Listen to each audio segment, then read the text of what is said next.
I think it is clear to believe in the power of ideas. Fresh thinking of the Manhattan Institute.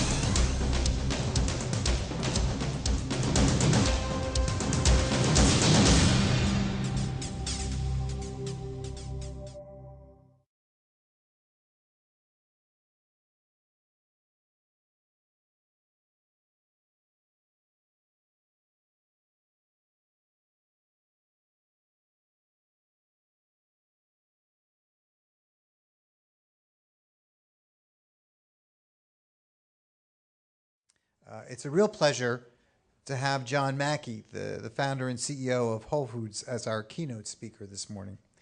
I now have two daughters in college, and so over the past few years, I've begun to pay attention to all of the commencement addresses that are given at universities across the country in the spring. And over the past few years, I've noticed a definite trend developing. Quite often, the general theme that emerges is, don't go into business. Become a teacher, start a nonprofit, become a social worker, work for the community, follow your dreams, do whatever you want. Just don't become a capitalist. It doesn't appear to dawn on many of these speakers that the nonprofit sector and the public sector would not exist if it weren't for the charitable donations and the tax revenue provided by the private sector. It's funny, but it's also alarming if you really think about what a profoundly dangerous message that is. Of course, there's nothing wrong with being a teacher. I was one once, or a social entrepreneur who starts a great nonprofit, if that's what you want to do.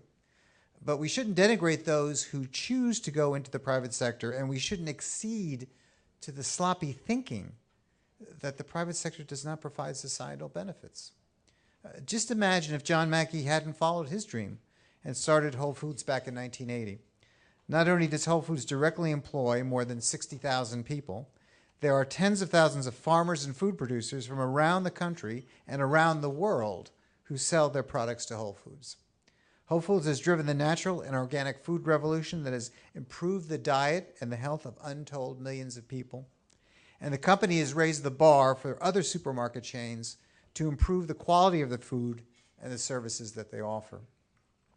Whole Foods also offers low-interest loans to local farmers and food producers to help them expand their businesses. Its whole trade program certifies the quality of the products it sells, as well as the wages, working conditions, and the environmental impact of suppliers.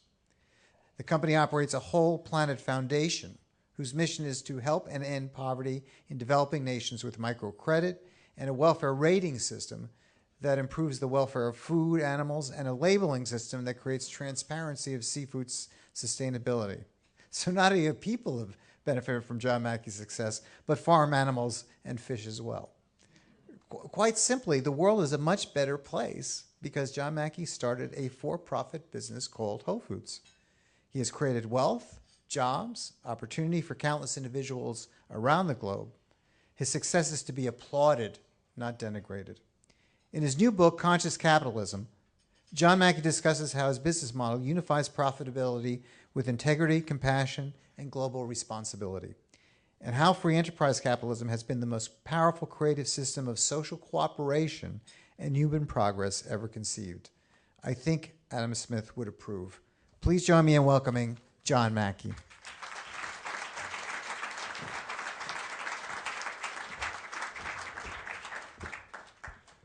Good morning, everyone. It's great to be here. It's cold here. I'm from Texas.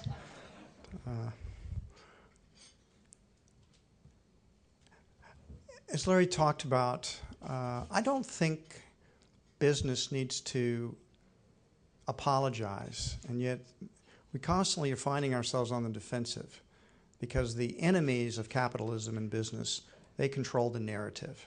And in that narrative, business is fundamentally selfish and greedy and exploitative. And so the reason why they urge people not to go into business is because it's seen as somehow or another unethical, fundamentally causing great harm in the world. And that's how many people see it. I mean, Gallup shows that big business's approval rating in American society is down to 19%. That means 81% of the people do not approve of big business in America. And I will point out that's only 2 points higher than the Congress's approval rating. And Congress has been stuck at a low point for a long time, but business is continuing to move down, so it may fall below it. And yet, business is the greatest value creator in the world. Business is what has lifted humanity up out of the dirt. That's the legacy of business. That's the legacy of capitalism. And yet it's not given credit for it. But consider some of the facts that we discovered as we did some research for the book, my co-author Raj Sisodi and I, that 200 years ago, 85% of everyone alive on the planet Earth, 85%, get your head around that number, lived on less than $1 a day. And that's in today's dollars. Today that number's fallen to 16%, which is tragically still way too high. But if the world will continue to embrace at least a good chunk of free enterprise capitalism, we will probably wipe out abject poverty in the 21st century across the planet. Secondly, 200 years ago, it was a sea of illiteracy, with over 90% of the world illiterate. 90%. Today, that's down to about 14%.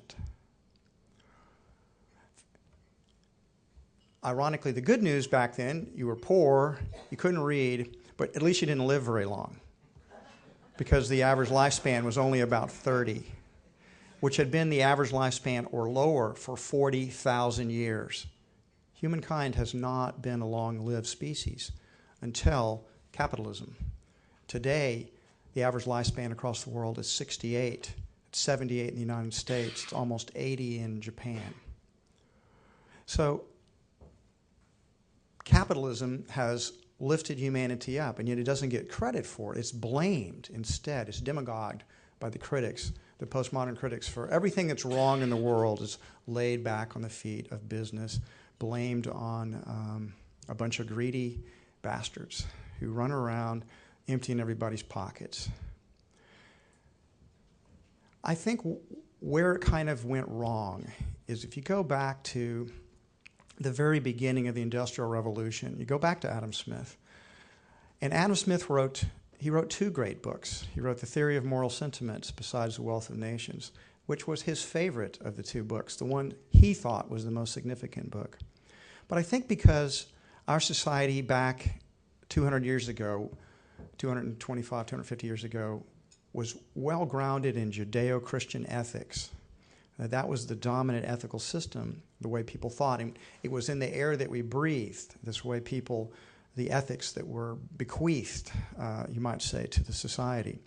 Adam Smith's ethics got short shrift, and they went into the dustbin of history for the most part. Unfortunately, what's happened is that Judeo-Christian ethics have been slowly eroded over the past couple of hundred years.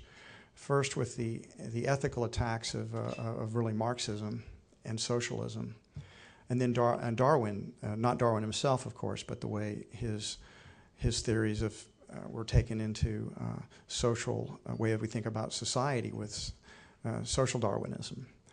And as a result, and you had Freud, and we've moved more into a secular society, one that basically thinks everything everybody does is strictly based on self-interest. And philosophers have been trying for a long time to create or ground the good society simply on the basis of self-interest. And I will tell you, they've all failed. You basically cannot create a good society strictly on the basis of self-interest.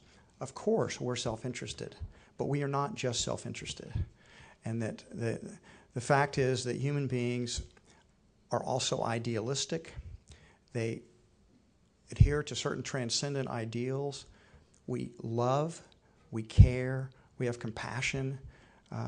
We don't always act in this narrow economic sense of self-interest. And in fact, the few people that I've known in life who strictly were self-interested, I did not like them. They were not people I wanted to be friends with. If people are always calculating what good you are to them, will someday calculate that you're no longer useful or good to them, and therefore you have no place in their lives. I've not found that that's a very good way to live. So what we've tried to do in the book is we've tried to, because I think business is heroic. Business is what has lifted humanity up. Business doesn't get credit for it. And yet, so one of the ways you can think about conscious capitalism is simply making people more conscious of the principles of what capitalism is. We've tried to do that. I will tell you that I fought a long battle with my editor, who, and a lot of my best stuff was going to be in the next book I'm writing, because they really wanted to get more into the management philosophy and less into economics. So chapter 1 forms the kind of the heart of the economic philosophy, but when I was delineating the 10 core principles of free enterprise capitalism and talking about how that was declining, and yeah, that stuff got edited out of the book, unfortunately, but it will be in the next book, possibly with a different publisher, so we'll see. But in the book, what we try to do is we try to get business people to think differently, because economic freedom is rapidly in decline in the United States. I mean, consider the fact that for most of our history, America used to be a dirt poor nation.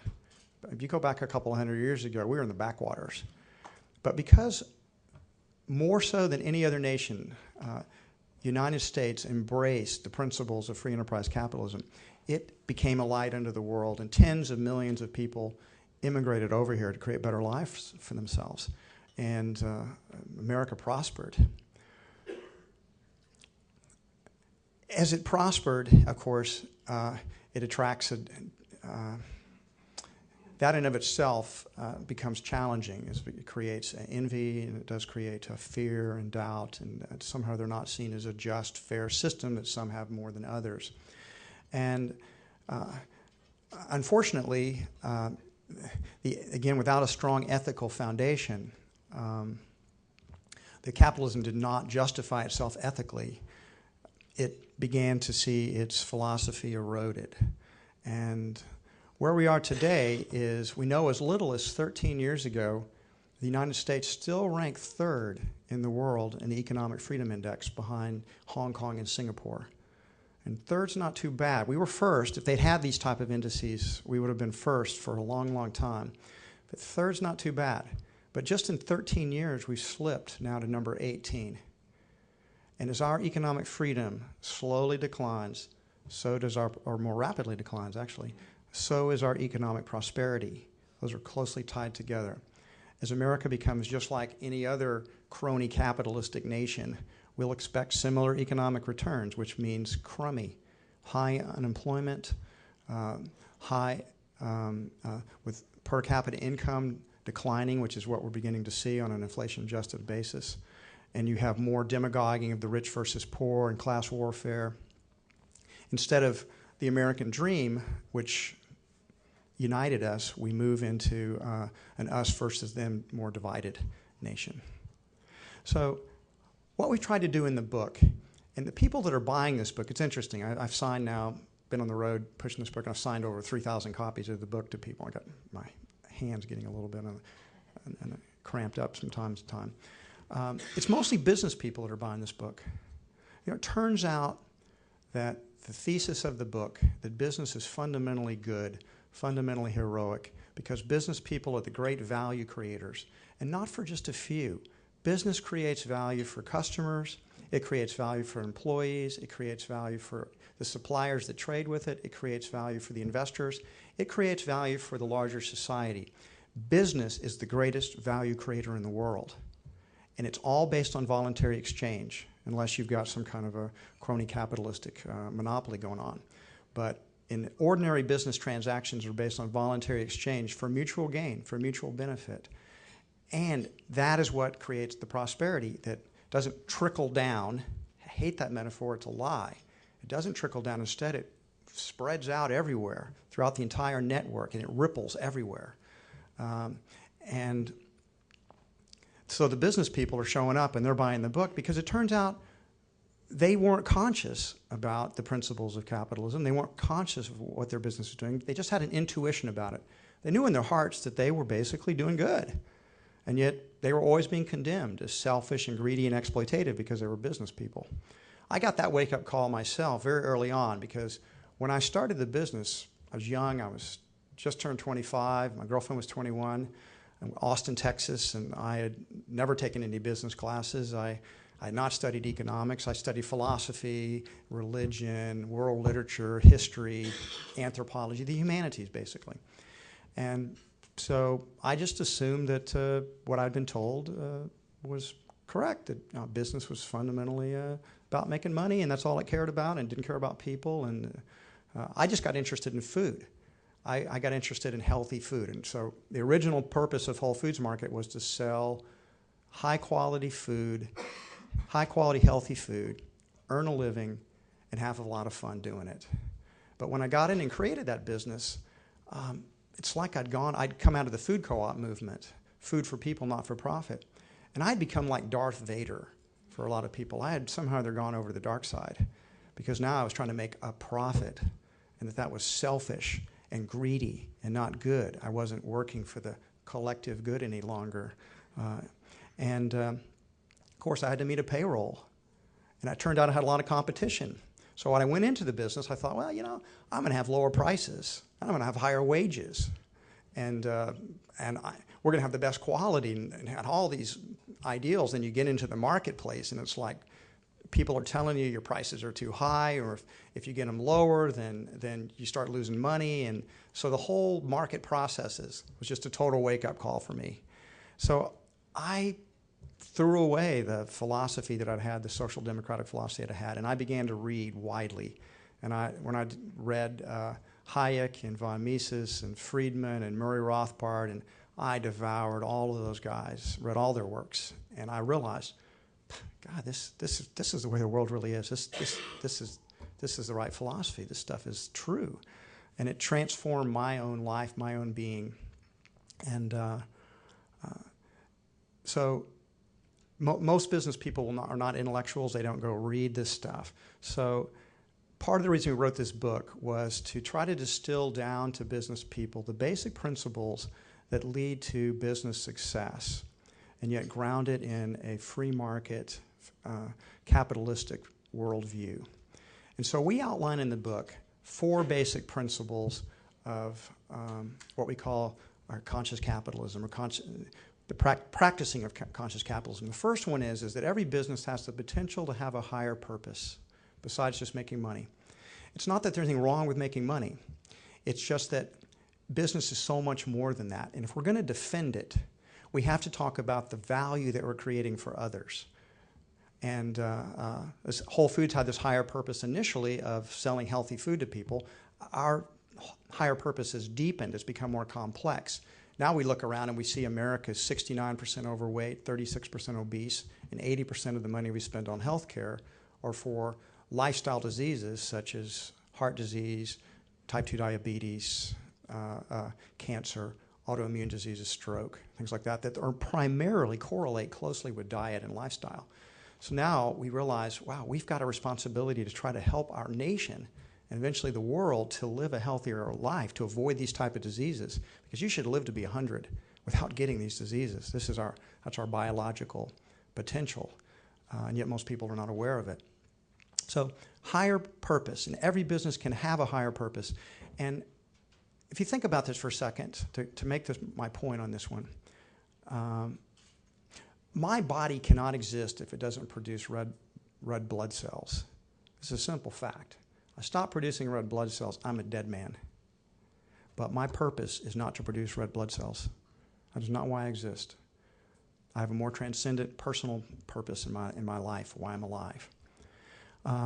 Similarly, business cannot exist without making money.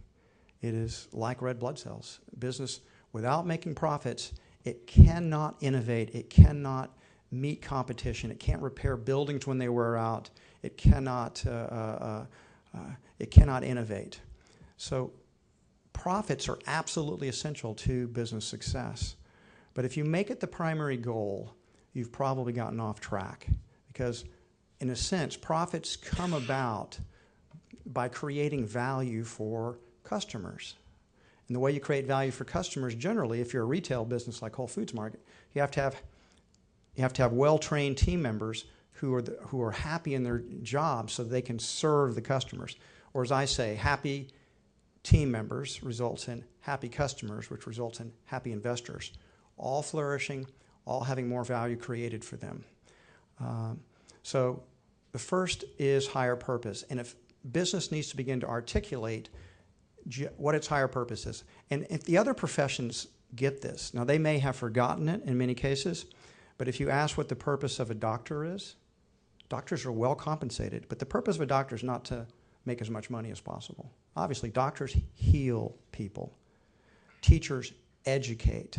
Architects design buildings. Engineers construct things.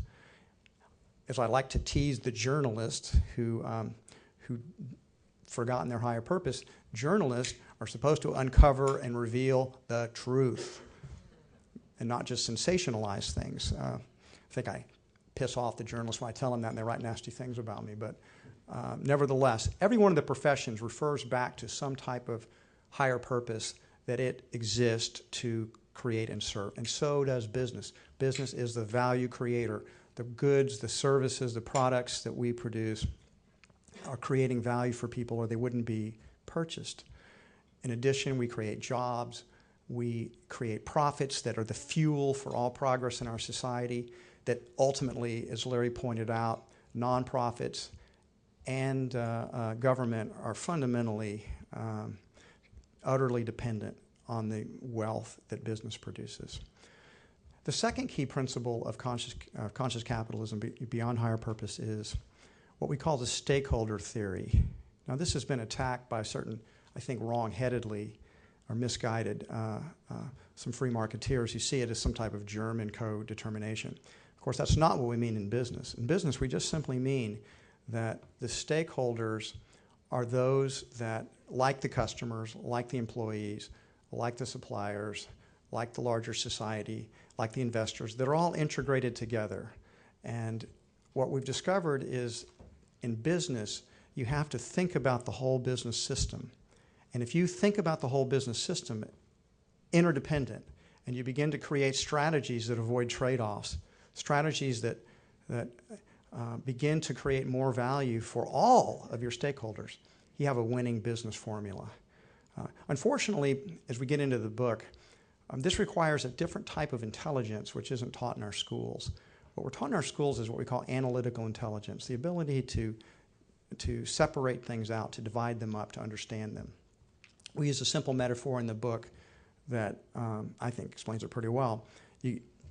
First class you take if you go to medical school is gross anatomy, where you take a cadaver and you carve it up to try to understand life. And while carving up a cadaver and understanding the names and how these things, so you can see it, is undoubtedly a very valuable experience for a future physician. It doesn't teach you about the interdependent relationships that exist within a body. We have 100 trillion cells, but in my body, 100 trillion cells that are all cooperating together. I like to think they're all voluntarily exchanging with each other, but I don't know what kind of dictatorships might be going on inside my body, but it does appear that they're voluntarily cooperating together for mutual gain and mutual benefit. But you can't understand that unless you think about it differently with what we call the systems mind. So you can see the relationships and how they flow together between all these different parts. Similarly, in business, in a more complex 21st century world, we need a type of intelligence that can think in terms of systems, that can see how it all interrelates and the interdependencies that exist. And so stakeholder theory is really, in a sense, systems theory at the firm level. You're thinking about the entire system and developing business strategies that create value for all of those stakeholders. So that's our first two and most important foundation pieces: higher purpose and creating value for all of the stakeholders in a rational, intelligent way. That also has the interesting, happy, it's not even a coincidence, it also maximizes shareholder value and profits. As we go into Appendix A, if you want to, that we talk about in Appendix A, how the more conscious businesses have radically outperformed the S&P 500 index over any time period you want to name. We've gone back to 15 years. And it's not a surprise because higher purpose and stakeholder theory align the organization and release more creative, innovative energy. It results in businesses that outperform. The third principle is what we call is about leadership. That in the firms that we need in the 21st century, we need a different type of leader. One who's not attracted to the leadership primarily for power or primarily for money, but primarily for service, that they will serve the enterprise. Of course, they'll be well compensated for that, as they should be. But they're not in there trying to become billionaires through stock options and looting the shareholders because they have the power to do so and they've got a board in their pocket. Instead, they embrace the higher purpose of the organization. They have a higher degree of emotional intelligence, a higher degree of spiritual intelligence, and a higher degree of systems intelligence. And so this type of leader, you can't really have a conscious business unless you have conscious leadership. The leaders will hold it back. And I always say that you can have bottom-up movement, but unless the CEO and his or her cadre of executives are also conscious, it won't go too far. And the fourth principle we outline in the book is the absolute essential that you have to create cultures that are empowering, humanistic, and then help human beings to flourish. We live in organizations now, for the most part, primarily business organizations, but these principles are applicable as well to nonprofits and government. But if we create organizations where human beings can self-actualize themselves, begin to reach their highest potential, we've created amazing companies that will continue to flourish and create value for all of their stakeholders for decade upon decade. So let me just go back and summarize that. The 4 key principles, the whole book is organized around it. Higher purpose, find your higher purpose. Begin to think in terms of stakeholder value creation. Create a different type of leadership, one that is conscious and servant type of leadership. And fourth, pay attention to your culture.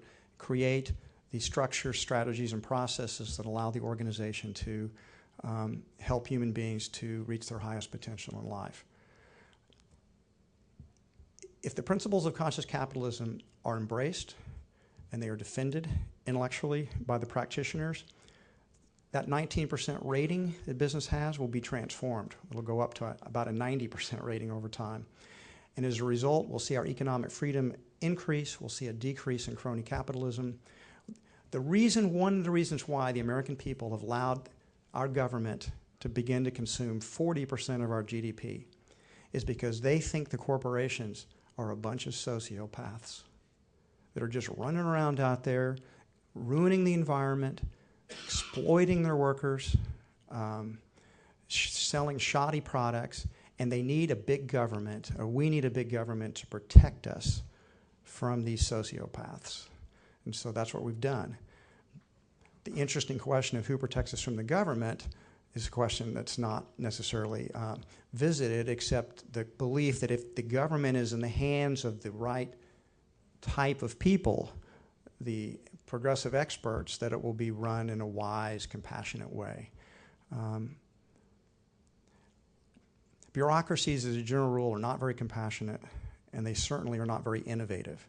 Now, government has a very important role to play in our society, but it's not at 40% of the GDP, and it's not spending, in the federal level, for every dollar they're spending, 40 cents they're either borrowing or printing at this point. So we have a great battle ahead of us in the 21st century for America. We're either going to renew ourselves and get back to the principles of economic freedom, or our nation's going to steadily decline. I hate to think it's been my generation, which I think it largely has been, that is resulting in the decline of America. So in a sense, we've written this book, I think, not to start, because the dialogue is well underway, but to contribute to the dialogue about how business can renew itself and ultimately how our society can renew itself. So those are my opening remarks, and now they asked me to save as much time for questions, so hopefully I've saved enough. Thank you very much.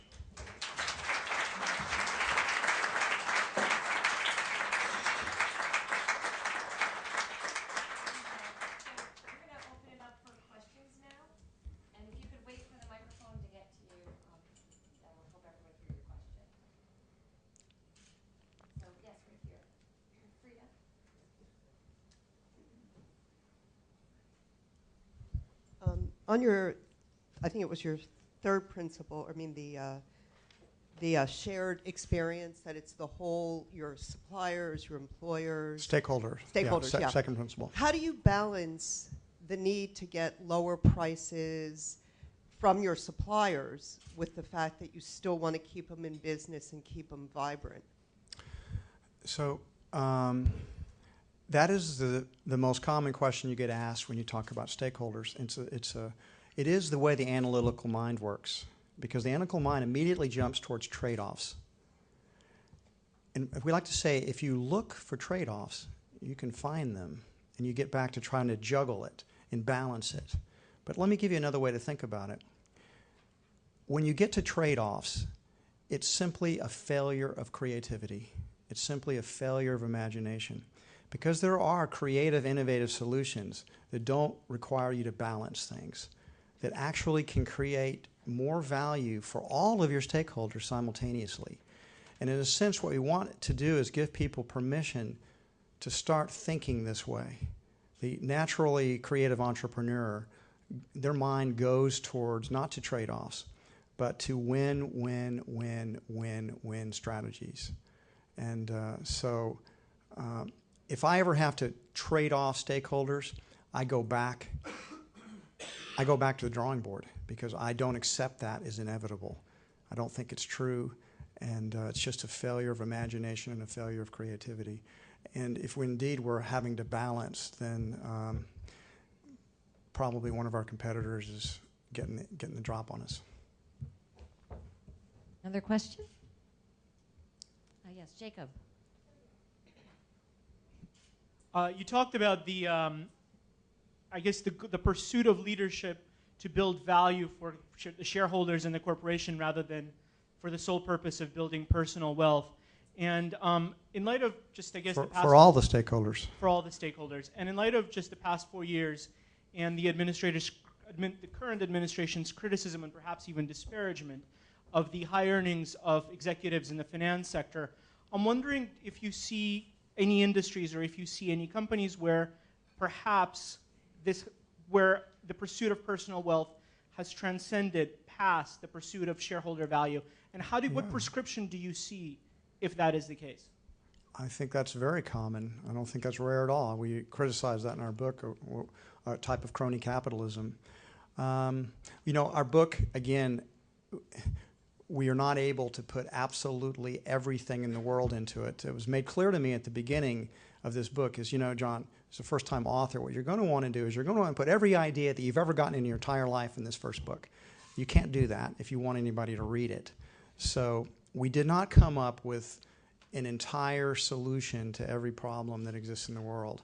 We took what we thought were the most important issues, particularly regarding a new way to think about business and a new way to market and brand business, and that became the real thesis of the book. And then I also, because I feel so strongly about free enterprise capitalism, I would not let them take that completely out. And so the first chapter and a half are dedicated to that. So what to do about that? Clearly, the shareholders cannot allow the management to loot the company. And the shareholder activism that's out there right now is primarily geared towards that. They continually, I run a public corporation, so I see the shareholder activists. I don't agree with all their what they're trying to do, because they oftentimes make corporations just simpler, easier targets for hostile takeovers. But in a sense, they're trying to prevent managers from looting the companies. So that revolution, and I think it is a revolution, is going to continue. It's going to be more difficult to do it. You've got the shareholders wanting to have a say on pay, for example, and approve that. Don't necessarily agree the way that's manifesting, but the intent is probably good. The shareholders have got to take back control of their companies if we're going to prevent some managements from controlling the corporation simply for their own personal enrichment. Evan.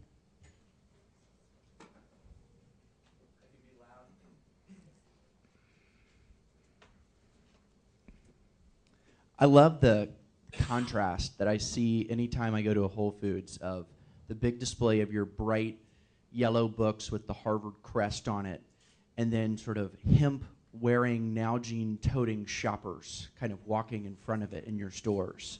Talk about the contrast, maybe I'm just misperceiving it, of the thesis of this book and the people that are associated as customers or employees of Whole Foods. Well, I think you're obviously dealing with some serious stereotyping going on there. I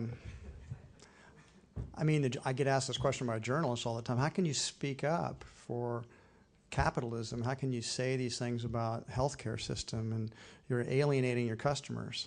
And should you do that? And of course, I don't want to hurt Whole Foods Market, and I'm not out there necessarily trying to stir things up. I'm fundamentally just a very honest person. And people ask me questions, I try to give a truthful, honest answer. I find out that's not rarely done, apparently.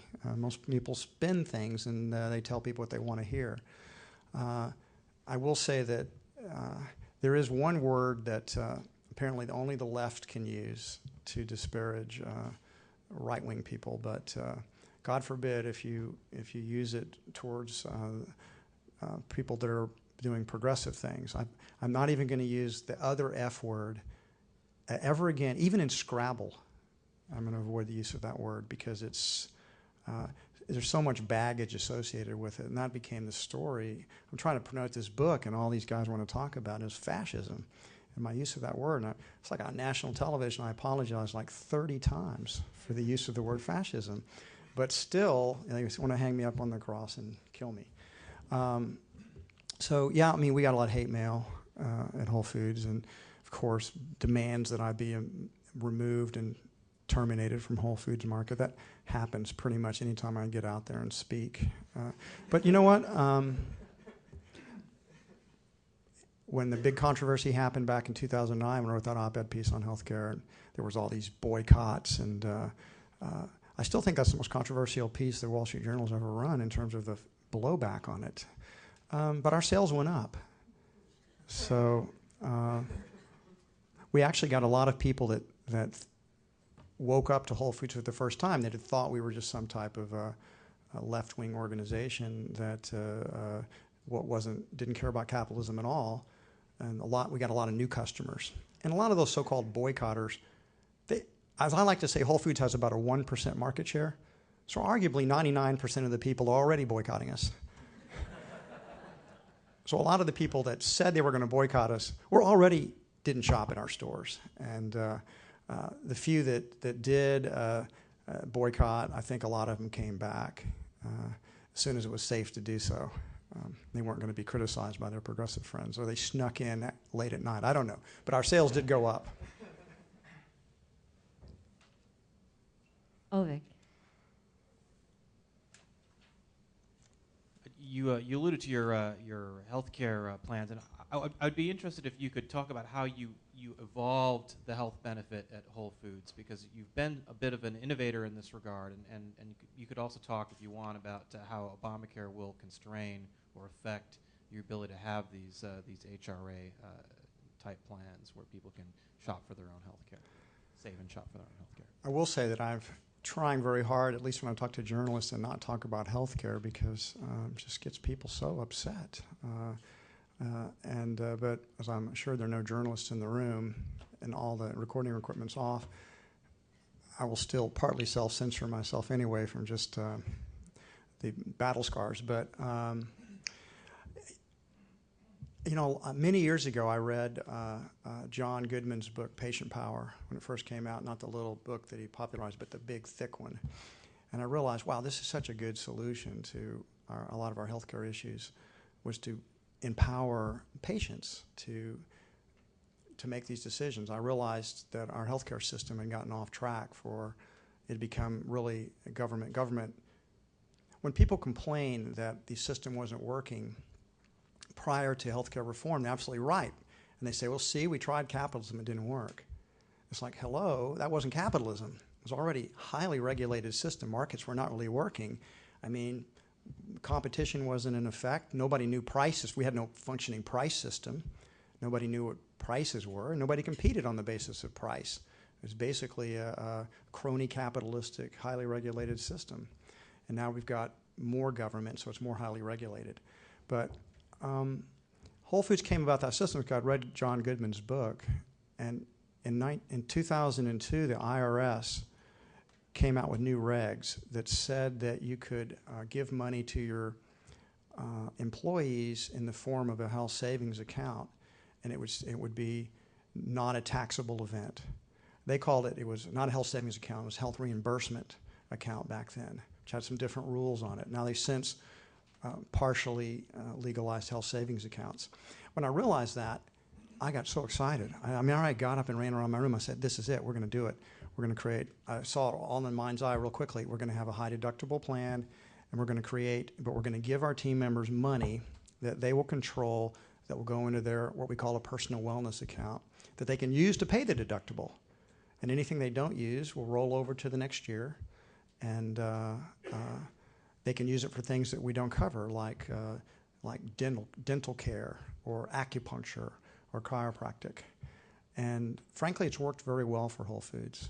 It's not a perfect system because we still don't have a functioning market out there, so we're still, you get overcharged basically because you don't have competition on price. But our team members really like it. It's worked really well for us. I am obviously very concerned about what the Healthcare Reform Act's going to do. I mean, I know what they're going to do. Just like corporations for a long time escaped the state regulations on healthcare through ERISA. If you self-insured and you were across state lines, you could create your own health plan that avoided a lot of mandated benefits.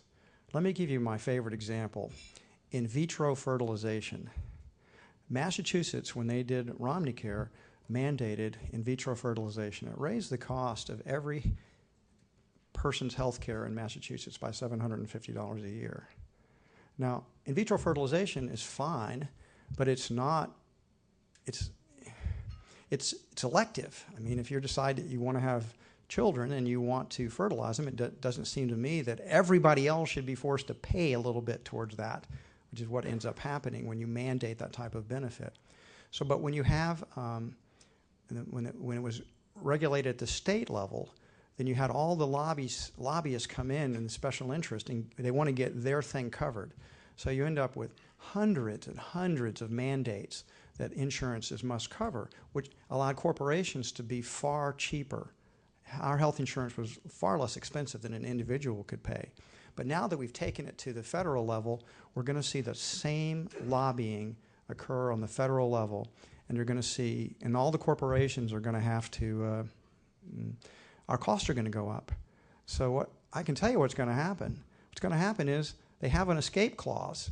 If you employ people less than 30 hours, you don't have to provide insurance for them, and you're not fined. They've created this massive incentive for corporations to underemploy people. It's going to be, Whole Foods is, we're very proud that we are 75% full-time workers, which is really unprecedented in retail. So we had this whole solidarity, one for all spirit, and we can afford it because we've had our own healthcare program that works really well, it's high deductible, and doesn't cost that much. But as they force all of these additional mandated benefits or our plans illegal, then what's going to happen is we're going to be strongly incented over time, or we'll have to because our competitors are going to be doing it. We're going to have to start cutting back on our full-time workers. So I don't know how that shows up in the unemployment figures. Probably they show up as employed, but they'll be underemployed. They'll have to get a second job. Maybe that's I think it's an unintended consequence, but my more cynical moments, I actually think it's an intended consequence to destroy the corporate healthcare plans, because that's what's going to happen. Slowly, steadily, you'll see more and more. If you can get a full-time job, it probably will happen in Whole Foods over time, is you'll have to do your job duty initially as a part-time person. After a year, if you've proven you're a good team member, you'll put you on full-time status, because if the costs keep going up, that's just what'll happen. That's the way business works. I mean, you can demagogue business as being selfish and greedy, but at the end of the day, you have to create a business. You have to get your products. You want them to be inexpensive as possible, and you don't want healthcare to suck up all the compensation that you can pay people. So we're in a pickle, and the way I see it, the way it's going to play out is we're going to get more and more government control of the system, and I think that was intended as I think really they want a single payer health care systems, but you've got to do it in steps. So we got a good plan. Sorry the government's taking it away from our team members. It's a shame, and that's what's going to happen over time. Marilyn, yes. So And that's why I say bad words like socialistic and fascistic and things like that, because I'm very unhappy about what they're doing to healthcare. If you can't figure that, you can't tell, I'm very passionate about it, and it really makes me angry because a system that works very well, at least what Whole Foods is doing, which I think would be a good solution to a lot of the problems, is basically going to be outlawed. So, Mr. Mackey, first of all, thank you so much for writing this book and for speaking out. It is so rare among business leaders to speak this way, and we all really appreciate it. You have mentioned many times in your speech today and in remarks from you before that you've gotten a lot of pushback because of the positions that you've espoused. Now, you can deal with that because of who you are and your position in your company and your society. I'm sure personally it's been difficult, but you have that status in society. What we have in this room are primarily business school students or students who are no longer students who have recently graduated and are very early in their careers. Do you have any suggestions or advice for them on how, when they go out into the world, they can promote these kinds of principles without damaging their own careers and in some cases, their relationships with their coworkers? It's a good question. Well, first of all, if you're an entrepreneur, you pretty much can do what you want to as long as you're successful. And I'm an entrepreneur, so they haven't been able to completely muzzle me yet. And I have a board that's pretty supportive of me because I've undergone a lot of attacks, honestly, in the last 5 years. From the FTC to the SEC to basic boycotts and things. I mean, like 350,000 people signed a boycott on Facebook for Whole Foods Market back when I wrote that op-ed piece. So what I advise? I mean, the principles that we outline in the book are a good way to try to run a business. And I hope that you'll start businesses because the easiest way to create conscious companies is to start them. And honestly, there's nothing more fun, at least for me, in life than creating a business. It's so much fun. You get to try your ideas out in the real world and see if they work or not. You get to create value for other people. It's fun. It's exciting. I'm not saying it's easy, but it's definitely fun and deeply rewarding. But I know everybody can't be an entrepreneur. Then you need to find companies that more align with your values. If you can't do that, you'll have to be an undercover agent and try to be covert enough where you're not shot at dawn. So create it, find it, or go into hiding. Those are my 3 suggestions. We have time for just one more question.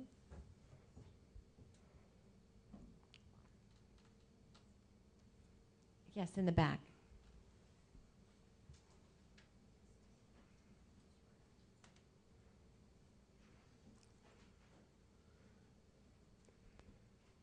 I was just wondering, over your 32 years, if you've noticed I'm a little older than that, but go ahead.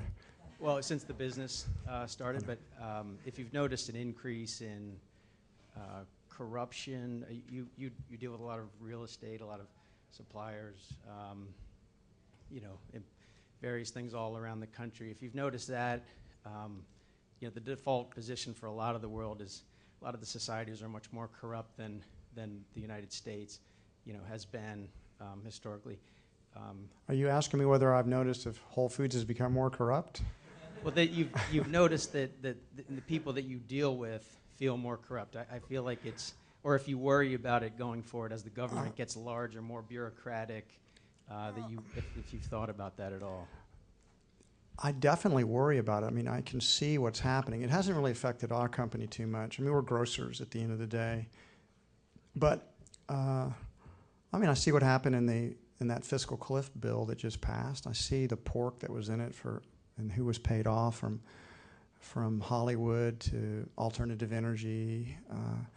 I see that we get lots of carve-outs. And I think that's really the way the government likes it, because that's where you get campaign contributions. That's the way you accumulate more power if you can get businesses that you do special favors for. And then those businesses are beholden to you, and that guarantees a nice deal flow, you might say, to people. That's the way a lot of the world works. And for a long time, America, which has never been perfect, though, what didn't necessarily work that way. Although I'm not saying there was a golden era where we've always had some crony capitalism in our society from the very beginning. But it was more the exception than the rule. What concerns me now is it's becoming more the rule, and as we state in the book, even the most honest. I'll give you a metaphor for it, which is actually somewhat timely. Lance Armstrong. He took those drugs, right? He finally confessed up on it. Another American icon falls. And I'm not defending Lance because he lied and he cheated and he hurt a lot of other people's lives, but everybody did it. And frankly, if you didn't do it, you weren't going to be successful in bicycle racing in that particular era. So they all cheated, and Lance cheated, and they were all punished, I suppose. But what happens if everybody else is cheating, if crony capitalism is the only way you can make your way in the world, it's like in Atlas Shrugged. You end up with those with pull get the goods, and those without pull are a competitive disadvantage. So we've got to create a society. We need to renew our society. We need to renew business. Our book is about that. But we also need to renew government. I think that is the big question for the 21st century, is how will we limit government? The Constitution was originally created to limit government, and it's failing. It's not been successful, or it held back that tide for a while, but now it's like the waves have just gone around it. So this is the big question for the students that are here today, is what kind of, by the way, I like to tell young people, when I was your age, I found the world really screwed up. And for a long time, I just blamed my parents and their generation for messing it up. When I got older, I realized, when my parents were young, it was all screwed up for them too. And in a lot of ways, I've given my adult life to trying to make the world a better place in terms of my values and my beliefs. And I think I've done some good. I think I've helped a lot of people, and my company has. The challenge that you've got, and this is the challenge we give young people, is there are certain problems my generation couldn't solve. And we're still in power, but it'll be fading in the next decade or two, and then the Xers will be in power.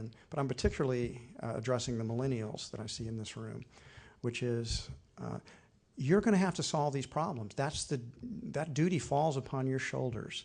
If America's going to continue to be prosperous and a great country, it'll be your generation that renews it.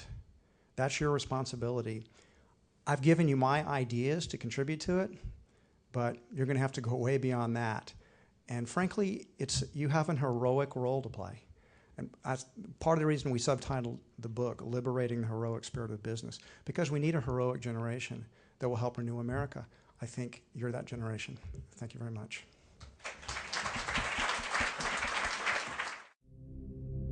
I think it is clear how fortunate we are to believe in the power of ideas. Supply the common sense and the fresh thinking of the Manhattan Institute.